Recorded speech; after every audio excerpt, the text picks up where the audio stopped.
Welcome to Ronax Tech, your one-stop destination to master data analysis, SQL, and cloud technologies with ease. Today we will talk with SQL basics.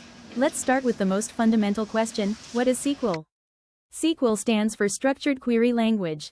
It's a programming language used to communicate with databases. Whether you want to store, retrieve, update, or delete data, SQL is the key. Here are 3 essential SQL commands every beginner should know. Select. Retrieve data from a database.